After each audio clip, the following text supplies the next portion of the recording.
Welcome to our English Learning Podcast. I'm James, and I'm here with my wonderful co-host, Maria. How are you today, Maria? Hi, James. I'm doing great. Thank you. I'm really excited about today's episode. What are we discussing today? Today is episode 28, and our topic is all about how to increase your fluency in English. It's something that many of our listeners want to improve. We're going to share tips, tricks, and maybe a little humor along the way. Absolutely. Fluency is like the holy grail for English learners. Everyone wants to speak smoothly and confidently. So, James, what do you think is one of the best ways to start improving fluency? Well, I think one of the most effective ways is to practice speaking as much as possible. It's like the saying goes, practice makes perfect. The more you speak, the more comfortable you become. What do you think, Maria? I completely agree. Speaking is key, but I also think it's important to not be afraid of making mistakes. After all, nobody is perfect. If you make a mistake, just laugh it off. It's all part of the learning process.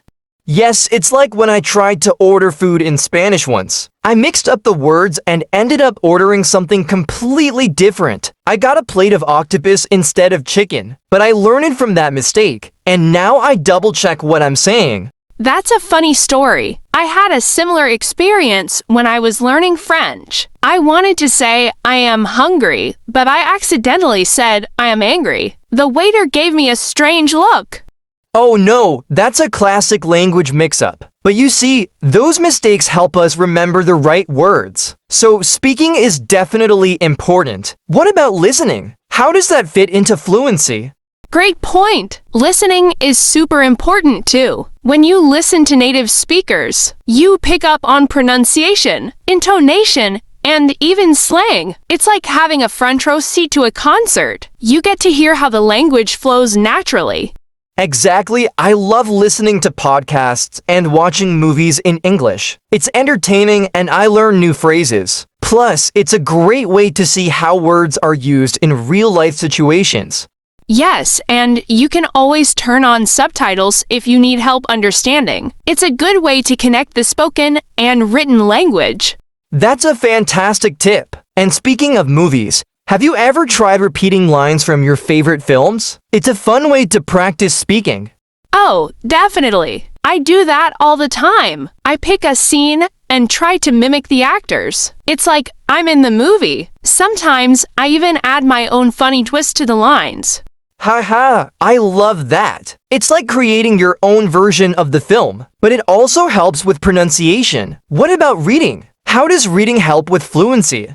Reading is another great way to improve fluency. When you read books, articles, or even social media posts, you expose yourself to different vocabulary and sentence structures. It's like filling your toolbox with new words. Exactly, and if you come across a word you don't know, just look it up. It's like finding hidden treasure. You can add that treasure to your vocabulary. Yes, and don't be afraid to keep a vocabulary journal. Write down new words and phrases you learn. It's a great way to review and reinforce your learning. That's a good idea. I also think it's important to set goals. For example, you could aim to learn 5 new words every week. It's like climbing a mountain one step at a time. Absolutely. Setting small, achievable goals makes it easier to see your progress. And let's not forget about finding a language partner. Yes, having someone to practice with can make a huge difference. You can encourage each other and share tips. Plus, it's more fun than practicing alone. Exactly. It's like having a workout buddy. You can laugh together, share your struggles, and celebrate your victories. And speaking of victories, have you ever tried language exchange events? They can be a great way to meet new people and practice speaking. Yes, I've been to a few, and they're always a blast. You get to meet people from different backgrounds and learn about their cultures while practicing English. It's a win-win. Absolutely. And if you can't find a local event, there are plenty of online platforms where you can connect with language learners from all over the world. Technology really opens up a lot of doors. For sure, And don't forget about using apps to practice daily. There are so many apps out there that help you learn vocabulary, grammar, and even pronunciation. It's like having a teacher in your pocket. That's a great point. Just remember to keep it fun. Learning shouldn't feel like a chore. Try games or challenges to keep yourself motivated. Yes, you can challenge yourself to speak for 1 minute about a random topic each day. It's a great way to build confidence and fluency. I love that idea. And if you ever feel stuck, just take a deep breath and remind yourself that learning a language is a journey. Everyone goes at their own pace.